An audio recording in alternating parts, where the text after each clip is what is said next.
Okay, I think we're live. Why is there a It baby says on live our right show? there. It says live right there. It's live. Oh, cool. He's upset too. Yay, this is going to be a blasty blast. Hi. Welcome to our daily podcast. I feel really weird actually calling it that because Peter's not here. I'm David Fankhauser. I'm going to act like Peter tonight, which means I'm going to, I don't know, do things that Peter does. We've got a little round table coming your way. We're going to talk about basketball. It's a sport that people play that you should pay attention to, and it's starting in 2 days.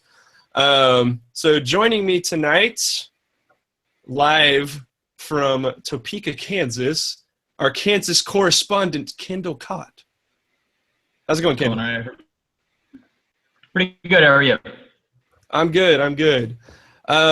Also with us this evening is a resident of Fort Worth for one more day. It would be Michael Nichols. You might know him as Pocket Change. Howdy. And Matt is Bear. This is a huge mistake. I should not have brought the baby on the pod. Sorry over. He's very upset that we're not. Oh, actually, we're seeming pretty chill now. Now that Dad's talking, I think we're okay. Nope. I'll be right back, guys. Oh, Good. that was so predictable, but yet still so great. Worth it.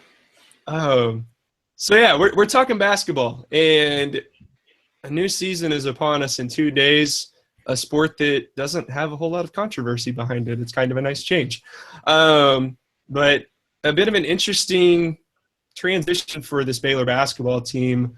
Actually, not coming in with just a ton of expectations, being picked 5th in the Big 12. This is the first time in 7 years that Baylor has not received a single vote in a preseason poll. The last time that happened was 2010. That season turned out okay the last time I checked. But so it's kind of a mishmash of expectations, depending on who you talk to. Obviously, no more Torian Prince or Rico Gathers, but a lot to be excited about with this group as well. So, what are you guys' thoughts just in general on what we're going to see on the court this year before we get into kind of some of the more specific stuff?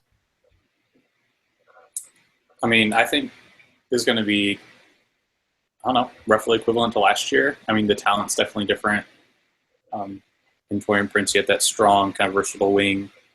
Rico Gathers was a sort of very unique college basketball player, since he was essentially a football player playing basketball.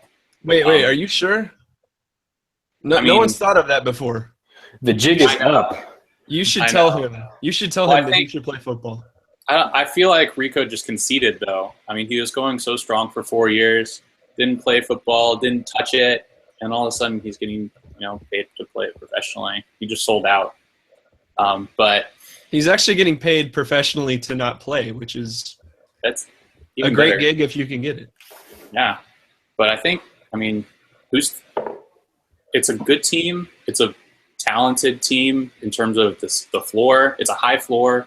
I think it's kind of a low ceiling team too. I mean, I don't even know who the most talented, important player on this team is. Is it Jonathan Motley? He got second team All Big 12 in the preseason, but aside from him, who is it that's really going to step up? I know. Really sure. Pick me. Yeah. I'm not picking anyone, but go. I know. Pick me. This team's going to be totally different. You think? You think that? I mean, I think it's going to be totally different too. Gathers is basically what allowed them to play slow and what allowed them to grind stuff out, just because he could rebound the ball and extend possessions for them. But I don't know. Can Jonathan Motley not do that too? So this team will. First off, just overall, we played really, really slow last year. So if we can jump into different things we think will happen, but this team's going to be a lot faster, I think. I don't know, but I get the feeling since we're going to be a little bit more guard oriented, we've lost some of the bigger, stronger guys, and we've added a couple smaller, quicker guys, or at least one notable smaller, quicker guy. I just think this team's going to be a lot more about ball movement and less about letting TP work. by himself. So I'm excited for that. As a short guy myself, I like ball movement. I like, dribble handoffs and cutting to the rim. And so I'm excited. I think this is going to be a very fun team. I still don't know how good we're going to be or where the ceiling is. But I think it's going to be very fast-paced instead of kind of the more methodic team we were last year. So I don't know. That's just me. Yeah. Kendall, you wrote a piece about that, right? Yeah, I did. I think the team should play faster. It gets down to I'm not sure how we're going to start the season. So you can either go with the 3-guard lineup. We know that 4 guys are starting. Manu, Lecomte. I didn't do well in French. I'm not going to make his name. Lecomte. Yep. Manu, Lecomte. We'll play point guard. Al Freeman will play shooting guard. 4, the 5, and then Ish Wainwright will play the 3 or the 4. I think our best lineup is, and then King McClure playing the 2 or the 3, depending on how you want to classify him. I don't think there's much of a chance that he ends up starting the year out, though, because Scott Drew likes to have that 6-man. If it's somebody who can score off the bench, whether it's Quincy AC, Lace Darius Dunn, somebody else. So I think that we're going to start the year out with either Jake Lindsey playing the 3, or we'll start the year out with Joe Ashul playing the 5, Motley the 4, Ish the 3. The reason I like playing that many guards is that Chuck Mitchell looks like he's pretty good from those scrimmages. You want him to stay in the rotation throughout the year. You're going to have to play 3 guards. Did you say Joe Ashul? Is that how you say that name? That's right. Yes. Oh my gosh. Yeah. I was saying Akul all summer. Yeah, I kept saying Akul, and then I was like, oh, man. I was Team Aquil. When in doubt, check the media guide. So it's Achul, and it's LeConte with an N. Nope. No, it's not. Yes, it is. Nope. We'll just call him Manu. It's the only way to make peace. It's Manu. It's Manu. I'll go for that. That's the safer route as well. Mm-hmm. So I don't remember if you put any specific numbers in that article, Kendall. I apologize. But what do you think we were ranked? And if you already know the answer, don't answer. But in terms of pace, from fastest to slowest, where do you think we were ranked of all? Last season? Yes. I mean, last season our pace was, in the bottom 50. I guess like 300. Yeah. It was 255th. Okay. Out of the nearly 400 teams. I think we were in the 300s the year before. So we were actually picked up the pace a little bit last year from what we were the year before. So anyway, so it's not like we can get much slower, right? So anyway, that's true. So that was that question. Did everybody answer that one? I want to make sure everybody gets a turn. Very, very inclusive. Yeah, you're an equal opportunist. Very, very. Yeah. No, I think it's going to be interesting to see how that all plays out. There's a few new pieces that we're working into the puzzle with this year with Manu, with Achul, and also working. You mentioned Chuck Mitchell. Should we talk about the new faces real quick? Like introduce people to the new players? I think that's a good place to start. So let's start with Manu. So Manu's a transfer from Miami who should be our starting point guard this year. Is a guy who can absolutely shoot the lights out of the ball. I think he was somewhere around like 46% from 3 2 years ago at Miami. I'm so excited. And yeah, as I'm sitting here watching you, look like you're running on a treadmill. I'm so excited. Yeah, so I think the key with him is going to be what he does in terms of taking care of the basketball. Because if he can be a distributor and he can shoot the ball in that way, our offense has a chance to be really, really good. So last season, it was like roughly, depending on how you look at it and depending on how you adjust for pace, you could argue that last year was Scott Drew's second best offense. I know that sounds crazy because of the way we played and the way it felt sometimes. But if you break it down, you could make an argument that behind 13-14, that this was our second best offense. But now that we are bringing legitimate 3-point threats back in Freeman and Manu, oh my gosh. So this dude dropped 23 at Duke, like at Cameron Indoor Stadium as a freshman. So and they trucked Duke in that game too. Right. Like we have that a was Duke a national killer. champ. That was a national Duke championship Duke team too. We have a Duke Manu's a baller. so excited for this kid, and he can finish at the rim to a degree. So if you run him off the line, like he can do something with it. He's not, and God bless the Toronto Raptor Brady Heslip, but that's something that his game didn't have at the college level, right? So we have some more versatility there. I'm so excited for this kid. I think he adds a dimension that we didn't have last year, and that we really could have used. What do you guys think? I can't contain my excitement. I'm so excited. Yeah, I mean, Manu has just that confidence to be the lead guard. I think that we just wasn't on the team last year. He just absolutely. There's no one besides Prince, who really wanted the ball all the time. And I think you're right that Manu will be the threat from outside, pull the defense out, and then he's got enough quickness to get by him, make the defense rotate, drop the ball off to Motley or Maston for the easy layup. I mean, that's ideally what can happen. I actually kind of worry about his finishing and what he can do around there, because he still is only he's listed 5'11", which means he's probably like 5'9". You can't, don't judge him for that. That's not his fault. He's a baller. You can't, no, he's a baller. I mean, so don't even talk about it. He can probably dunk on a 6-foot goal. Yeah. But one thing I'm interested to see with this team is, in the last few years, and it really, I mean, kind of thinking back to a lot of Scott Drew offenses, it's been point guard ball dominant. I think it sets up this year where that necessarily isn't going to be the case. And this may just be a thing that we don't know until we see this offense with Manu leading it.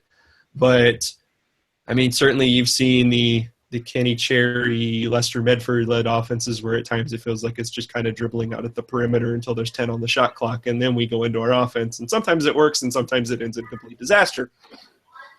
So I'm interested to see what that becomes, because there's a lot of guys on the perimeter that can handle the ball and can make decisions when the ball's in their hands that I don't feel like, crap. You know, like Al Freeman 2 years ago, every time I felt like he got the ball, it was a recipe for a turnover. So that's really rude. That's sexy Al Freeman to you, sir. That's really rude to say. I said 2 years ago, he's not that anymore. We're talking about new guys, so we'll come back to him. But I have things to say. I have things to say about him. So we have our second. I'm sorry to hijack this, Fank, but I'm really excited about the other guy too. Did anybody have anything else to say about Manu? Not Manu. Nope. Not now. What do we say when he hits a three? Do we yell Manu? Like what do we say now? I don't think I can do anything else. Let's just. There could be something. I feel like that one's heritage. Because you can't scream his last name if you're pronouncing it the way Fank does. Just saying. Thanks. Okay. Thanks. Okay. So the next guy, that we wanted to talk about was Joe Aquil. Nailed it. What do you guys have to say about him? I honestly don't know a ton about him, except that he brings a little bit more rim protection, which is what we really needed last season, to be honest. We didn't have a ton of that. We only had 5 fouls to do rim, to handle with rim protection. So he was the number one JUCO player coming out of the 2015 class. So I feel like that, say what you will about the JUCO ranks, but that gives you something to work off of right there. So it'll be interesting to see how he gets back into things because he sat out last year, maybe not recovering, but they had concerns about a heart condition that he had but he's been cleared to play again. Like you said, the one thing that we know is he's a rim protector, and I think anything that you get beyond that is going to be, I don't know what kind of a rebounder he is. I don't know what kind of a low post scoring threat he might possess. Smarter people than me might know that, but I know that this team's defense, especially in the zone, has worked at its most effective when there's been a shot blocking threat underneath, whether that's been Isaiah Austin, whether that's been going back to Epe Udo. That's when, those were the days. And or if not a shot blocker, then at least an enforcer. Right. One particular individual comes to mind. I miss you, Josh. This one, Josh. But having Aquil there in the middle allows you to slide Motley over to one of the corners, and he can survive out there. It's not my particular favorite way to play, but he's not a detractor out there, in my opinion. You guys? Yeah, I mean, go ahead, Kendall. Okay, Ashul was really good at blocking shots, as you all mentioned. He averaged 4.5 a game his last year at Neosho Community College. Him too is that Motley and Terry Maston both averaged over 5 fouls a game per 40 minutes last year. So the foul trouble is the sort of devastating thing. Is if you only have those two, you need a rim protector. You're kind of in some danger. I don't know if you can read that, but I have fouls on bigs written real big Right. on my notes. And so we needed those extra 5 really bad, like real bad. Yep. And so and this sort of gets in, we'll talk about Nuni Omat in a second and how we want to pronounce his name as well. Does he need to play 15 minutes a game in sort of a Bobo Morgan in the season we normally try not to talk about in 2011, where he's just a big man who blocks a few shots, gets his degree and hangs out, and as you know, gets his degree, does what he needs to do. Or is he a guy that can sometimes go out a little bit, hit a few shots? He's got some nice moves in the low post. The concern is that he can't really bang bodies quite as much down low because he's still not the strongest man down low, even though he's a 7-1 guy who will block you and meet you at the rim. When he plays, he also tends to get out on the perimeter a little bit too much. You'll see him put the ball on the floor. He's got some handles. He would easily get past me, even if I knew what direction he was going, despite being 7'1". I have playing 18 feet away from the hoop if he's going to play the 5. Yeah, I mean he's listed at 220, despite being 7 foot. So the dude is a twig. He is Mamadou. Wow. Pocket change, really hating on the physical dimensions tonight. Like, Look, I mean, not a fan of body shape. Are you body shaming? No. If you're a body shamer. As soon as we start talking about this swing right, I can go off for days on. I'm not shaming that man or his shoulders. No. I see. Things got a little sensual about Ish Wainwright. But I mean, so Aquil, I mean, he's a shul. He's I think we're gonna stick with a squeal or whatever the hell it is that y'all are saying. Okay. I mean, I kind of expect him to be freshman year Isaiah Austin. Just a little raw, not very strong. Not going to be a great rebounder. I have no idea what's going on with Matt right now. I have no idea either. I'm just trying to ignore it.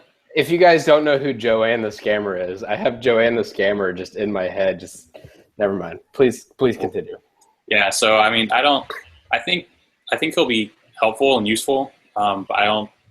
If he can be more than freshman year Isaiah Austin, then that would be incredible. I think.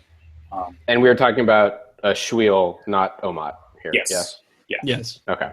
Yeah. I have no thoughts on Nuni Omat. I have not seen tape on him. I'm vastly underprepared, simply because I know. Yeah, I've seen one workout video of him, and it was mostly. Yeah, I mean YouTube. It's out there. But what are those? He's I mean, it wasn't anything particularly, mind blowing. Just him doing a bunch of dribble pull-ups from 3, which is great. But sounds like me. Yeah, he's suspended for the first semester.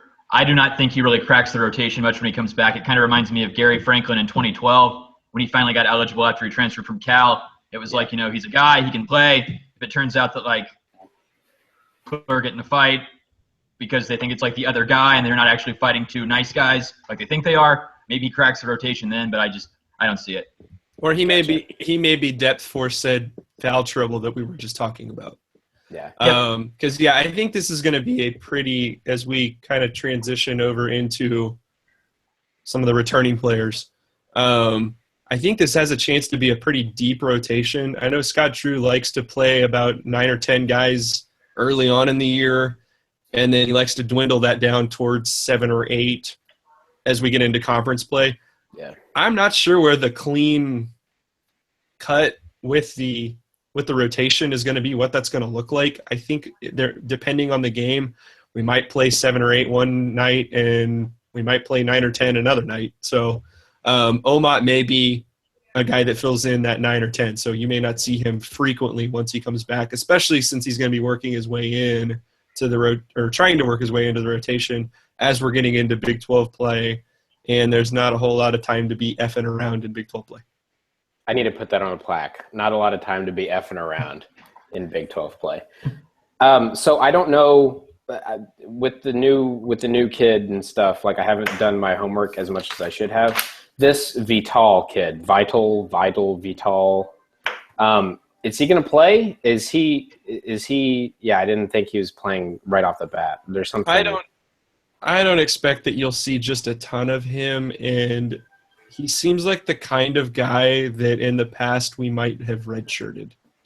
And I have no idea whether that's on the plate for him or not, but it seems like in times in the past when we've had a talented big that was raw, this dude, it screams the guy that might redshirt.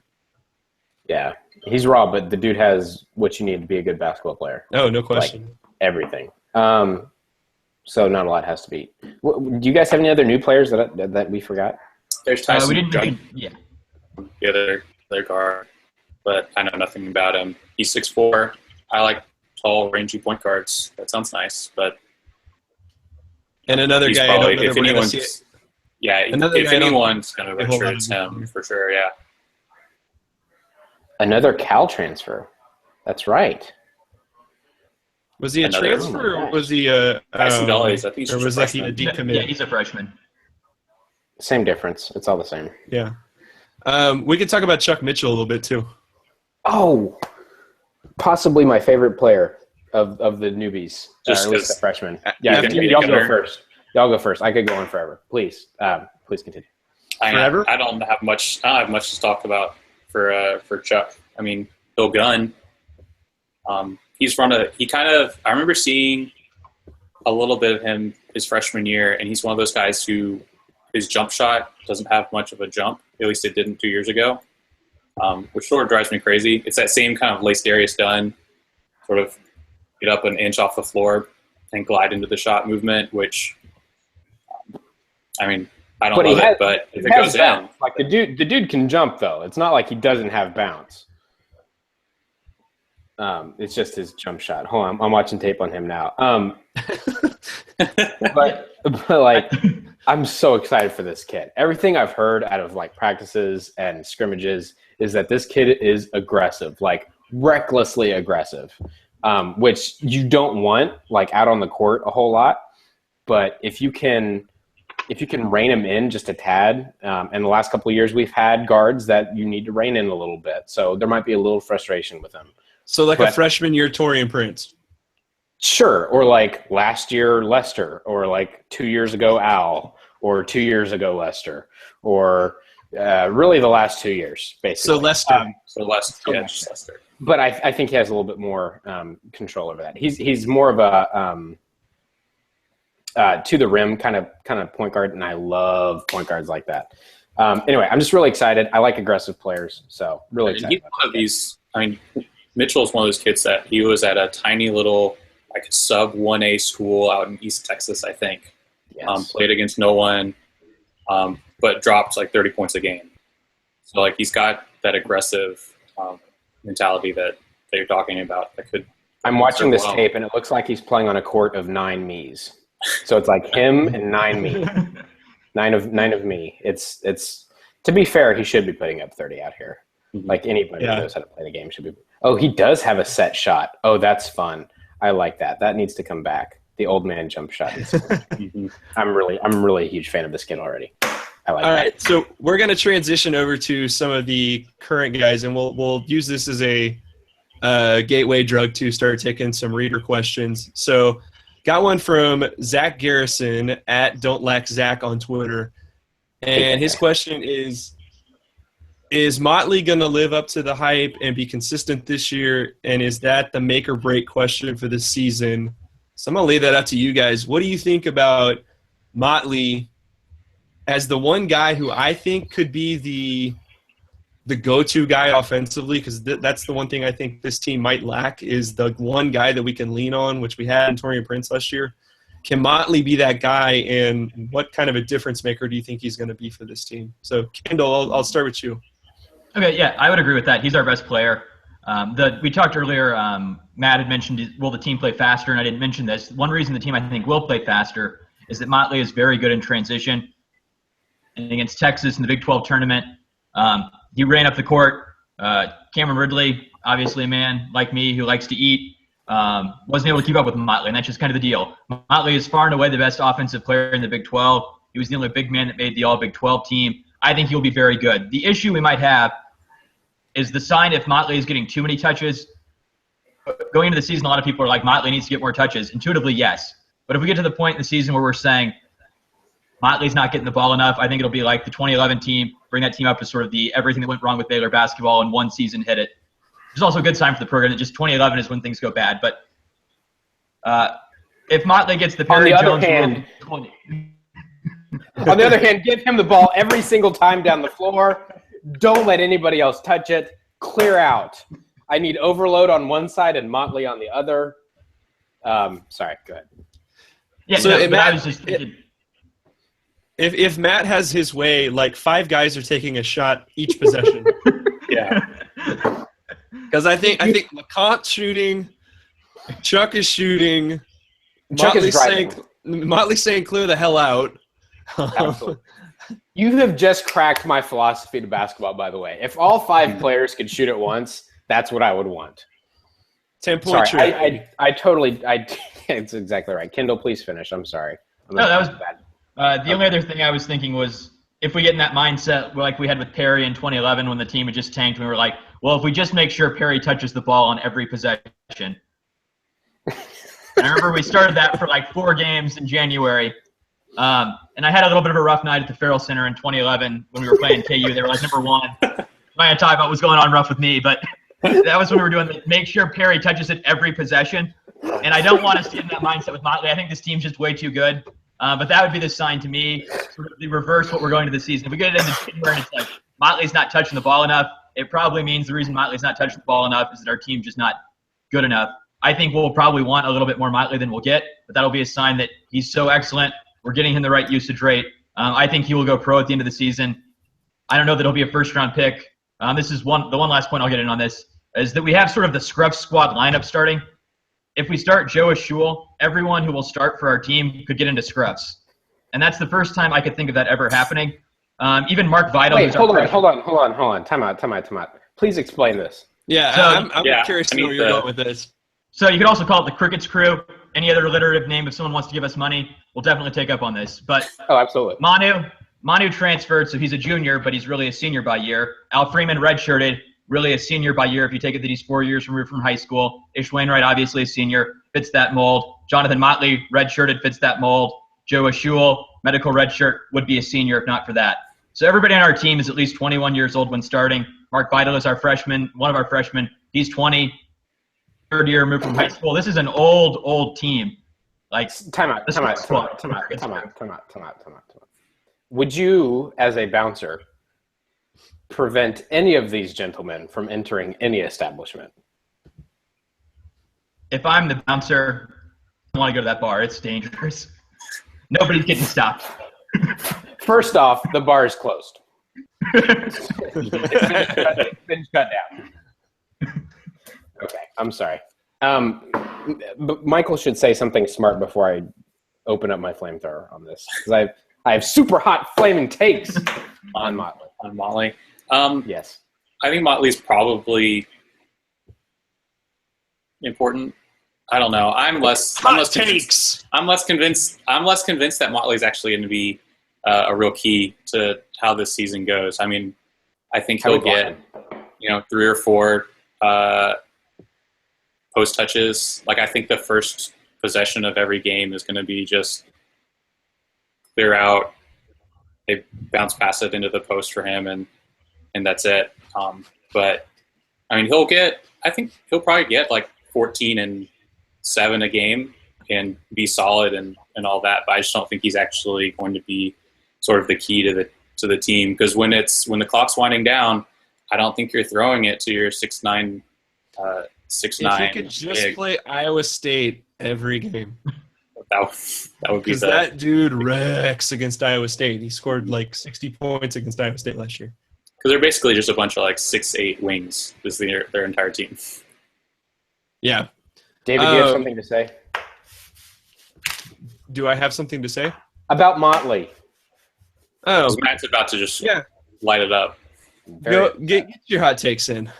I'm very upset. I'm not here I to was stop trying you. to find a way on Google Hangouts to put the clown face on you, Michael, because that's the dumbest thing I've ever heard in audio. Unbelievable. If this guy isn't the Big 12 Player of the Year, then he will be the runner-up. You can't be to the Big serious. 12. Listen to me. He'll be the runner-up to the Big 12 Player of the Year. Okay. Baylor would have to finish second in the league for that to happen. Yeah, I got too him bad third. that could never happen. Boom! Could be third or second. Now listen up. I have little chirpings from little birds close to the program. They say Motley's the best player that they've ever seen. That's what they say. Somebody bring a Ever fire seen. extinguisher to this next Ever time. seen This ever. Oh, So maybe not, but the guy is shooting NBA range threes, and he's making like 40% of them. I want to So- see that in a game. I want Yeah. to see that in a game too. Look, I agree, but imagine a pick and roll scenario. So you have Manu, right, and he's in a pick and roll situation. Molly comes, sets the screen. He could either slip, he could either hold the screen and roll, or now, in theory, if what I'm hearing is true, he can pop and drain that 40% of the time because nobody's blocking his shot. Do you know do you know what insane kind of things we can run off of that combination? That's the crux of our offense. If that is true, that's what we should run every time down the court. Anyway, Well- I think this guy, if he builds on his game and nothing regresses, this guy really could be in the conversation of Big 12 Player of the Year. I don't think he gets it. I think Morris from Iowa State probably gets it, probably Jackson more. from Yeah, I got Devontae He's a Graham from freshman. KU. yeah. There's a number of players that probably get it ahead of him, but the guy will probably be in the conversation. I think he takes a big step in his offensive game, and I think he becomes a little bit more disciplined on defense. He has to become more disciplined on defense. Yeah, I think too there's been a lineage now of big guys who have consistently gotten better over the course of their time at Baylor. I mean, going back as far as like Kevin Rogers, and then AC, and then Corey Jefferson, and I think you could throw Rico's name in that bag as well. This seems like Can I tell a quick Kevin ideal Rogers story? time for Motley to step it up. Go for it. So a quick Kevin Rogers anecdote. I played rec ball with Earmuffs kids. I played rec ball with an Aggie about a year ago, and really good guy. He was actually, oddly enough, a big Baylor basketball fan for some reason. And so we asked him what his favorite player was, thinking it would be Lace Dunn or maybe Curtis Geralds or maybe one of the more recent players like Epeyuto. But no, Kevin Rogers was his favorite fan. This was the biggest Kevin Rogers fan I've ever met in my entire life. He was livid that Rogers didn't make league and wasn't dunked. Like he said Kevin Rogers was better than Kevin Garnett. I'll just say that. And that's how I'll end that story because it doesn't get better. But anyway. And we're ranking, please continue. and we are now ranking Kevin's. We are ranking Kevins, yeah. Do we have any other Kevins on the pod? No, I don't know. Yeah, I guess my only hesitation about calling Motley the key is that college basketball just always comes down to guards. I mean, if no one can get him the ball in the right spot, I don't know that. I think the big on defense, and then it's guard play. Can you shoot and can you not turn the ball over? But if it turns out that the guards can't give him the ball consistently, then he's limited.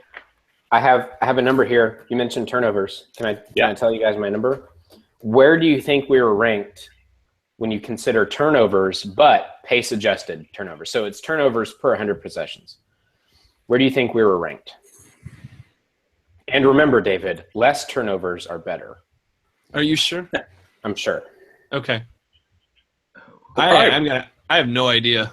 We're probably Just pretty take a low. guess, We're probably somewhere around 65. So we have 65 for Michael. Kendall, don't look it up. I'll go with 80. 80. David? I'm gonna go 100. We had some bad turnover games. 162nd. Whoa. Ooh. Wow. Yeah. Yeah, that's still top half. It wasn't good. It wasn't good. Yeah, and it came in droves last year. It felt like there were some games where we had really good ball movement, where we protected the ball really nicely, and then there were other games where it was just kind of a disaster. So even though we played really slow, we just turned it over a ton. Like, it wasn't good. Yeah. It wasn't good. And still managed to be like a top 25 Ken Palm offense last year. And still, think about that. Incredibly efficient offense. It was. I don't know how we did it, but we did it. Yeah. I take a lot of credit personally, but Of course. of course. I think Mr. Pocket Change mentioning guard play gives us a good transition point here. Obviously, I think looking at this team, the guards become the strength of the squad again when you factor in adding Manu to a group that already has Al Freeman, King McClure, Jake Lindsey, and I guess you could kind of throw Ish in that mix as well. He's kind of a combo guy. But how sexy is Al Freeman going to be this year? He needs to cut his turnovers in half yet again. So from freshman year, he was turning the ball over like 4 times a game, or every 36 minutes or so. And then last year, he turned it over like twice every 36 minutes or so. So that's good. That's an improvement. He was still a little reckless for my taste. And if you ever play basketball with me, I'm the most reckless player ever. So he needs to cut those in half again. So if he can go 1 turnover a game, like if he can just get 1 really good turnover out of his system a game, and then play in control for the rest of the game. Hey, I'm down, man. And here's the tip. Just get it out of your way. Just throw it directly Freeman. into the chest of your defender. Just like chest pass it right to the guy in front of you. Now just get punt that it out to of the your 8th system. row. Mm-hmm. Yo, exactly, man. I don't even care. Or just get a charging call on you and just elbow somebody in the face. Like, I don't care. Just get it out of your system, but then don't turn it over for the rest of the game. And then status quo for the rest of his game. Like, I really think he is a massive asset. I think he was pretty underappreciated because he played a little recklessly. I don't know. What do you guys think? I mean, he shot 38% from 3. That's pretty good. It's really good. His touch around the rim is amazing. Pretty good. He had the best finishes of anyone on the team last year. Deserved to be called Sexy Al Freeman for those. And Are you saying the way he finished was really sexy? Yeah. Okay, good. Just checking. We gave him that moniker for a reason. oh, for sure. I take full credit for that. I'm not giving that to anybody. That's definitely That did start with you. The negative version from that started with me. So we'll go from there. Yeah. So when he has a bad turnover game, is he dad bod Al Freeman or? Yep, that's what we came up with. Yeah, that's fair. Even though dad bod was like claimed to be not the worst thing in the world, which God bless whoever wrote that article. But yeah. Yeah. So we've got Al Freeman. 2 guys that I'm really interested to watch this year are McClure and Lindsey. They're going into year 2, especially King McClure, because he got off to a bit of a slowish start last year with the all the tests that he was undergoing for his heart issue. I don't feel like he got a full summer as a freshman, and so I'm really interested to see what he can do from year 1 to year 2, because I think he really has the potential to become an elite scorer for this team. Maybe not this year, but certainly is going to give us some ammo coming off the bench. So I'm gonna be that guy. As big of a fan as I am of his game, I like the way he plays, even though he is reckless. Like, where do you think those points come from? Because in my memory, he doesn't create a lot of his own stuff. A lot of his stuff is catch and shoot, or it's his guys off balance closing out on a shot, and he takes it to the rim. He doesn't create a lot of his own stuff, which is fine, but I don't think there's room to create a whole lot of stuff on top of that. I mean, Does that make sense? I think it's fine to have. I mean, that's how Brady Heslip lived. That dude couldn't create anything. But I think you get King McClure running around screens, off-ball cuts while Motley has the ball in the high post, or Terry Maston. That dude in the high post is incredible. Great passer, good shooter. Yeah, we didn't really talk about him either. He's a guy that I like his offensive game a lot, especially his ability to pass out of the high post, like you said. The dude is smooth. And yeah, so I think McClure's going to actually do really well. There's enough other creators, Ish Wainwright. Am I an idiot? Are we Jake talking Lindsey. about King right now? I was still talking about Al. I'm just locked in on Al. Oh, King can grow his game huge. I'm sorry. Please continue. I'm sorry. Okay. I'm a big dummy. King can double his point output. Yeah, I'm sorry. Okay, this makes more sense now. Yeah, I think Al's pretty much close to his ceiling. In terms of points, yeah. We just lost like 3 viewers for that, which is about half of our audience. Who cares, man? Ride or die. What did Ahmad Dixon say? Sorry, please continue. Yeah, I think King McClure is going to be the guy who creates, or who takes advantage of the cracks that other guys are making. Yeah. Kendall, Yeah. I'm gonna open this floor up for you. What's your thoughts here? I think King McClure should be playing 30 minutes a game. I think he's our – you know what? Time for a hot take. He's our second best guard. I think he's going to be better than Al Freeman. My concern with Al is that his defense at times was not good last year. Mekhi Mason is a very good player, but he blew him up in the tournament. King McClure was one of the top 10 guys in the country if you could adjust his minutes up to playing, which obviously perilous with readjusting minutes, but he was one of the top 10 guys in the country in steals last year if you adjust his minutes. We need somebody who can create more turnovers, shoots the three well, another good ball handler. I am all about King McClure playing more minutes. And I think he'll have the opportunity to get those minutes too. Are you allowed to run a blog on drugs?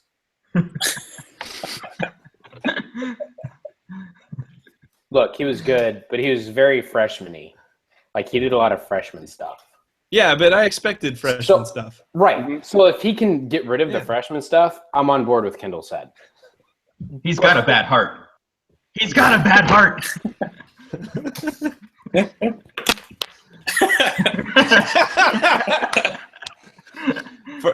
For those who wind up listening to this for some godforeseen reason and make it to about minute 41, Matt just walked away.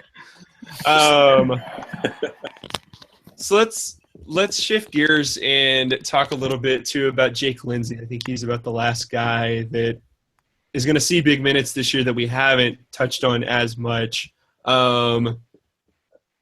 Jake being and I totally almost forgot about Ish Wainwright, so Ish, don't kill me, please. But he's too nice.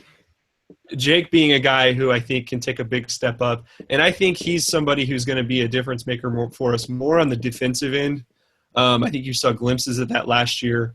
Again, it's the year one going into year two effect. And so I'm excited to see what we have from him. And it's always nice to have a guy who can handle the ball who's 6'5". Mm-hmm. And can make plays. We're talking Jake Lindsey. You're doing great. I'm sorry. I'm really good at this. Yeah. Jake Lindsey is fun. I like him. He needs to shoot the ball more. Dude has – man, look. He seemed tentative at times. Am I wrong? That's also a freshman-y trait. Mm-hmm. Well, for some freshmen. Other freshmen are not tentative enough. Torian Prince, for one, for sure. That dude, oh my gosh. Torian Prince drove me. That was a fun year. Insane his freshman year. But, I think Lindsey took a little while to kind of get into it. On defense especially, he just couldn't position himself right. But once he figured out how to play defense against college athletes, he was a really solid rotation guy. And I think he's probably going to be at least a solid rotation guy again. I never do this, guys. But I'm going to brag on myself a little bit. Did you hear that condescending from Michael? I claimed that Jake Lindsey would have an important defensive moment in March, and I was right like 4 times over. He did. He was very good. The kid can play. Yeah. Jake Lindsey's going to be the guy that everybody else's fan base is going to hate, and if not this year, then soon. He's white. Why would they hate him? Because he plays hate him? because he Hate white guys. because he plays defense and because he's white. Yeah. Yeah. Nobody hits. Yeah. I had to explain to friends who are not Baylor fans who thought Brady Heslip was playing at Baylor for like 8 years that he actually only played for 3. Wait, who? Sorry, I was reading about how James Harden is the best basketball player on this planet. I thought you said that was Motley. No, there's different levels. See, this is actually college basketball. Oh, okay. And before this gets too stupid, let's talk about Ish Wainwright. Yes, please. The glue guy, the do everything guy. Pocket Change wants to talk about his bod. Oh yes, please. Well, Can we start with the shoulders? The shoulders are actually kind of where it all starts. I mean, he is he's strong enough to play up a position and to play at the 3 and move up to the 4 and actually body up power forwards, box them out for rebounds, kind of push them inside. And it's that strength that he has, especially in his upper body, that's going to let him challenge guys who are a lot taller than him. And what's going to make him, I think, a really, really, really important player. Finally, he's supposed to have been, one of the most important players on the team since his freshman year. The first 2 years, it wasn't much. Last year, he started to show some flashes. He actually shot well from outside. He defended well. And then I think this year is when he kind of puts it all together and shows up as a leader on the floor and not just as a leader on the sideline. Yeah, it was like he had that junior year, kind of like what we had with Torian Prince, where it was like, wait, where the hell did he get to the 3-point shot from? But I like it. That works. Because, his shot was not exactly a thing of beauty the first couple years, but he became especially as the year went on, he became more of a reliable 3-point shooter, and I think a guy that we can count on as actually a weapon offensively this year. He shot 41.5% from 3 last year. And that's on a Royce O'Neal sort of level of volume. He's only taking shots he knows he can make, but that's valuable to hit that shot. I'm certainly cool with him being a Royce O'Neal for this team because I think that provides a level of level-headedness within the team. Also, it's just he's a guy who's so versatile, kind of like what you were saying, especially defensively, allows him to match up with several other guys, can be worked into the rotation in as a 4, as a 3, as a 2. And I think he's somebody who really could be a difference maker for this team. Yeah, and I think he has the best passing vision on the team. The dude can see his man across the floor through bodies and get it right on point. And he's gonna make a lot of great plays. I think we're again talking about Ish and bodies. We're working it. Can I tell you about my relationship with Ish Wainwright? Dude came in as a freshman. I have never worried about his decision making. Like, not even once. Do you know how weird that is for a freshman? When he played as a freshman and sophomore, never worried about his decision making. So we talked about his 3-point shot. Let's say that Ish took 6 3-pointers in the scrimmage against Vanderbilt. The super secret scrimmage that nobody ever talks about. That we have extensive footage of. We never had a scrimmage against Vanderbilt, but if we did, and he shot 6 3-pointers, how many do you think he made? 4. He made 5 out of 6. I wasn't going to answer because I know the answer, but yeah, like dog. Like if he's hitting whatever that percentage is, because math is hard. Like man, hey, and I know those were good 3-pointers too, because he's not like off the dribble Steve Francis 3-pointer, right? Like he's only taking good spot up corner threes. I'm excited to see what he does this year. I don't see where, like it's not obvious to me where his game takes the next jump. maybe it's even hard for me to see where he takes the next jump defensively, even though he's extremely talented on that side of the court. Maybe offensively we let him create a little bit more. I don't know. It's just not in Scott Drew's playbook to let that position really be the creator. I don't know. I'd like to see him own a little bit more of the responsibility of creating. I just don't think it'll happen. So yeah, I wonder if he'll step into a little bit more of that too as the senior leader on this team too. Like, he is destined to be he is the prototypical point forward in my mind. Uh-huh. Right? He has great ability to make great decisions. He has, like you said, amazing vision. He can make the great pass. He's strong enough to make the cross-court pass should that come up. Because little guards, like smaller guards, can't make that cross-court pass. If you're trying to skip a pass, you can't make it. But a 6'5" guard can, or a 6'5" forward can. I want to see him featured more, but you're right. I think on this team, unfortunately, he is the super glue guy. But every team needs that, and that's very valuable at the next level.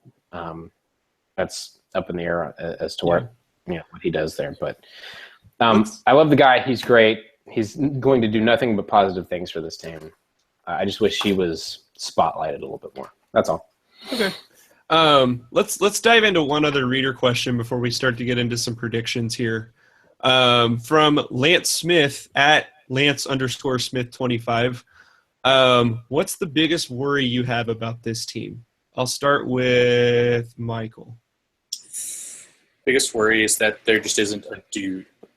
That if Manu can't quite find his rhythm, if Motley can't get the ball in the right spots, that the offense is gonna be middle of the road, and maybe that's, I don't know, maybe it's a top 60 offense, but Baylor's been a top 20 offense for the last several years, and has been kind of hanging around the bottom end of the top 25 rankings.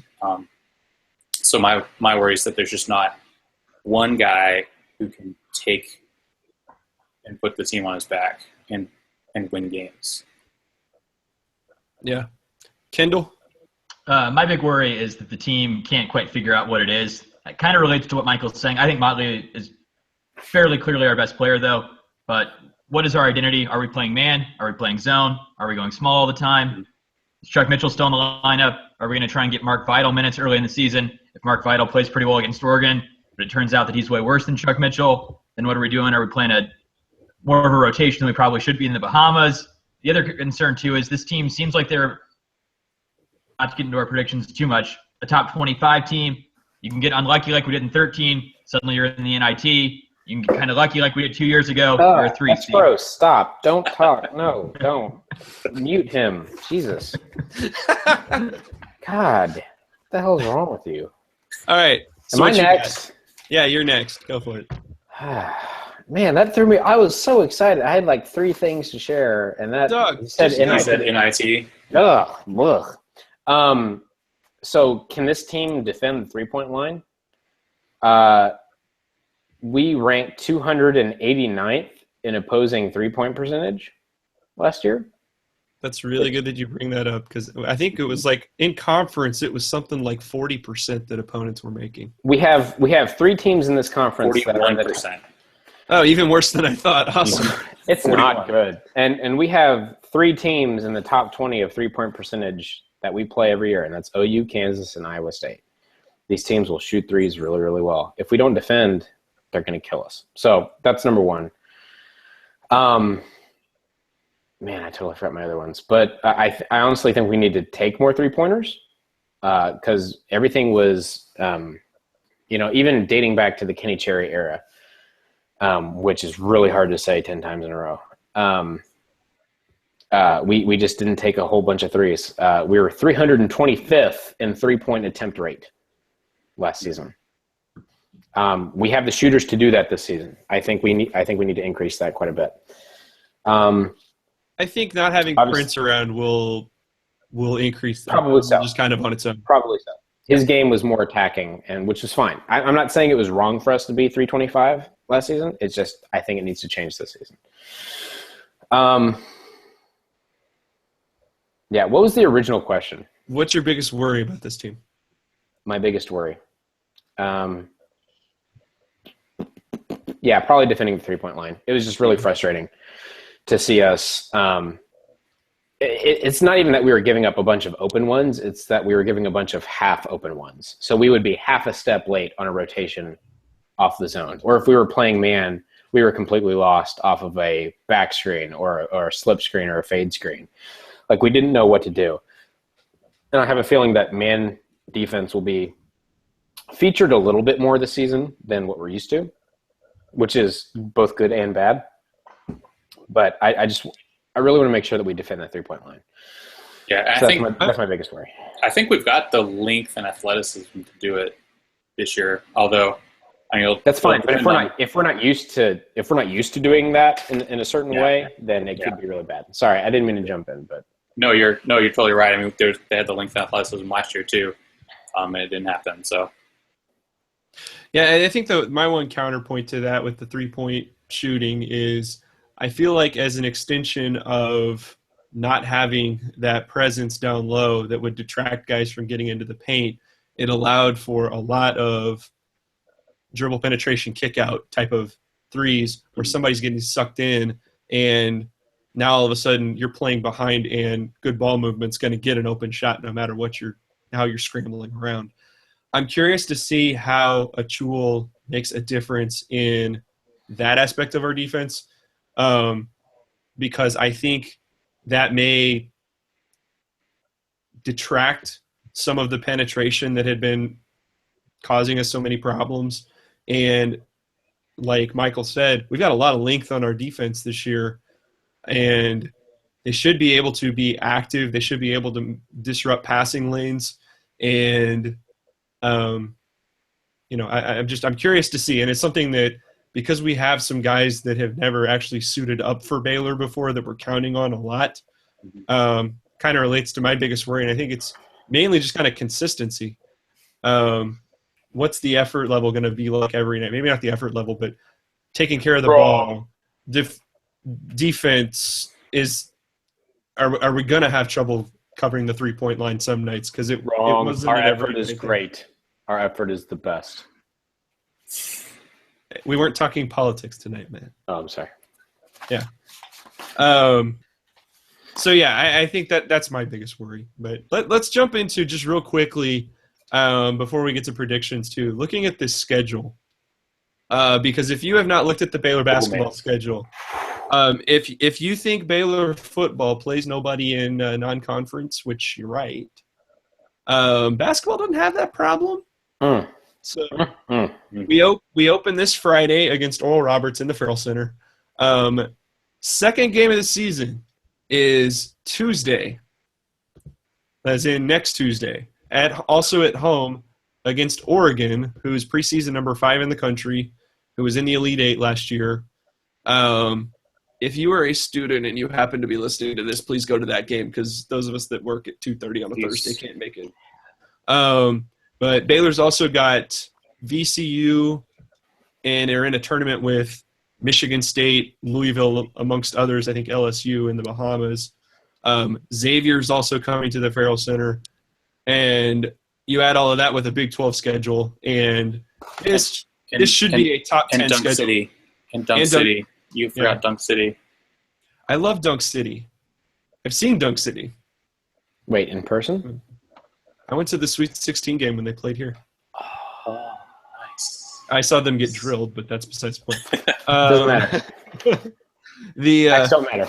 But this should absolutely be a top 10 schedule if it lays out the way that preseason polls would lead you to think some of the teams on the schedule are going to end up. And just a note to those of you who may not be as familiar with college basketball, like if you're a staunch college football fan, a tough schedule is if you're a decent team, it doesn't really hurt you that much. If you get a couple of good wins and you hold your own in conference play, a tough schedule helps you. So, one that I left out one that I left out too is we play at Ole Miss for the SEC Big 12 Challenge in late January. So add that in there as well. But yeah, to Matt's point, I think, it's all about how you set yourself up for March.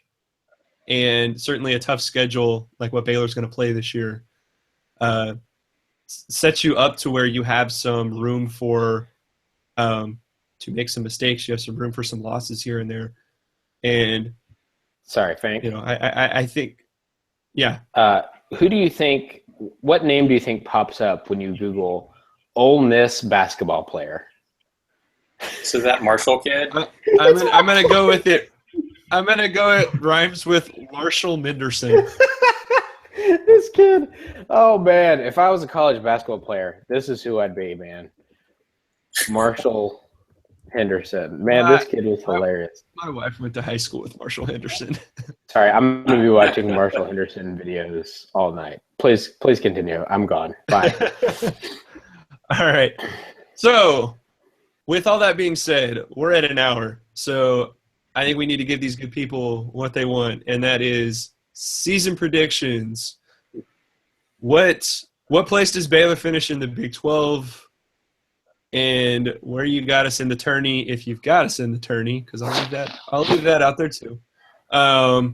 So Kendall, I will start with you. How's Baylor going to finish up the 2016-17 basketball season? Baylor has never finished higher than third in the Big 12 in the Scott Drew era. You can't prove 2017 is their. You know what? I can't prove it. But they will finish second this year. 2017 is the revenge tour for freedom. Baylor finishes second in the Big 12. You look after Kansas, there's a big drop-off in the league. A lot of people have West Virginia predicted to go second. Devin Williams was largely that team. I don't know who's going to play down low for them. Texas has no offense down low. Iowa State lost George Niang. Monte Morris is going to be expected to be a scoring point guard. Naz Long's coming back from an injury that he missed most of the season. I'm not going to say Matt Thomas is going to score 20 points a game. Oklahoma State could be pretty good. Juwan Evans is decent, or not decent. He's very good. But old man Phil Forte and Juwan Evans aren't enough to get you to second in the Big 12. It's lit. This is the redemption tour. Second in the Big 12. Bears losing the Sweet 16. But if Jonathan Motley comes back, Final Four next year, 2018, freedom flies. Wow. It's lit. I don't know what he just predicted, but I was on board with all of it. I didn't catch the last part, but that was amazing. Oh, so on board. All right, so now that you're on board, what you got? Oh, man, we are at worst fourth in the conference, right? So we were tied for fifth last season, and I was not particularly enamored with our performance in conference games, but that's okay. I think this team – now I have one big assumption. This is Scott Drew already has a vision for this offense. Like, he already knows what our go-to sets will be. So I'm putting faith in that. So if he already knows that, I think we're no worse than fourth. Like, we don't have to figure anything out in the first 4 or 5 games of conference play. That being said, our ceiling isn't much higher. Our ceiling is like third in the Big 12 because I still think Iowa State is pretty staunch. I still think we trip up a couple places on the road just because we're working in a couple new people. So fourth or third. You mean at home because we seem to play better at home on the road than we do at home? Not a lot of people for those home games. Not a lot of. Yeah, so I can go on a rant on that as well. Let's not. Okay. I think fourth or third at best, which is something to be extremely proud of. Don't get me wrong. Third is really, really good in this conference. I think this conference ends up being, if not the best conference in the nation, then the second best, only to the ACC. But again, this is going to be a very competitive team. We may not figure it out all at first, but we will come tournament time. So, yeah, I don't know what our seeding will be. Depends on the rest of the nation, but third or fourth. All right. Yeah, third in the Big 12 sounds right. I mean, although as Kendall was just going down his list, second sounds pretty attainable. If West Virginia is your projected second in the league, and they just lost their best player. And also Bob Huggins has sworn to wear normal clothes on the sideline. Whatever the hell that means, he's going to wear normal clothes. I don't know what that means, but Maybe he'll wear a pullover sweater. West Virginia 8th in the conference is entirely plausible. Maybe he'll go for that Jim Tressel look. How did he look good? The Ken Bone for Bob. Ken Bone! And Yeah, open up Photoshop. Yeah, I think third in the Big 12 is probably good. Just because you can't, I don't know, I can't name a reason that they'd go second or higher, but I also can't really name a reason that they go lower. Round of 32 sounds like a nice place. I think they're safely in the tournament. Just on the strength of the conference, they'll probably go around 500 in conference play and get a decent seed, play hopefully not a little baby school, because we suck against little baby schools. Triggered. And so I think it's gonna be an enjoyable year. This team, I think, will be more fun to watch overall. It's better than getting beaten by Yale. Triggered. I have much worse triggers about RJ Hunter. Oh my God! Who's now out of the league? Oh, Matt's gone again. I was gonna say that one hurts. That one cuts way more deep. Oh man, yeah. I predicted last year. That was I kind of saw that one coming. I've got this team. I think I'm in line with a lot of where the rest of you guys are. Kansas is obviously going to win this conference just because their name is Kansas. I think like 2 through 6 is just going to be one giant cluster junk, whatever. I think everybody's just kind of beat up on each other. So I think Baylor ends up somewhere like 11-7, 10-8, kind of where we had the last couple of years. I think that gets us to around 3rd or 4th in the league, and we do enough in non-conference to, help our seeding as well. So I think we end up at something like a 6 seed in March. I think that sounds about right. With room to go, as I think if this team reaches its potential, I think this could be a 3 seed. In support of your sort of conference is a mess thing, Ken Pom has West Virginia at 20, Baylor at 25, Iowa State at 26, Oklahoma at 27, and that's one group. And then it's Texas Tech 42, Kansas State 44, Texas 45. Texas also is bringing in a couple of really highly rated recruits, so that likely underrates Texas by a fair bit. Oklahoma State's 60. And Juwan Evans is going to win a lot of games by himself. And TCU is 66. I mean, this is a deep conference. So the worst team in the conference is better than like 290 other teams in Division I. Mm-hmm. And they have the worst floor. So.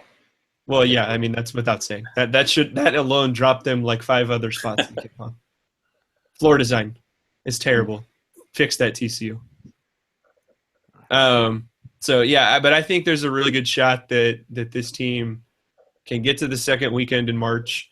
And if you get that far, you give yourself a shot. And I think that's really all you can ask for. So, all right. So I think we've hit about all we got for this evening. Any parting thoughts from people not named Matt? Shut down. Yeah, it's going to be a good year, a good team. Go watch them, please. Go Definitely to the games. God, please do that. Yeah, it should be good. If you see Jonathan Motley, remind him how fun it would be to spend a 5th year at Baylor instead of making that NBA money. Yeah, Tell him a full year of living on scholarship checks. It's way more fun than that NBA money. Yep. So, all right. Well, we're going to wrap it up right there. Thank you to all 10 of you that I think actually watched this. And thank you for those of you that actually choose to listen to this. He's Kendall. He's Matt. He's Michael. I'm David. We will talk to you next time. Peace. Ken Bone.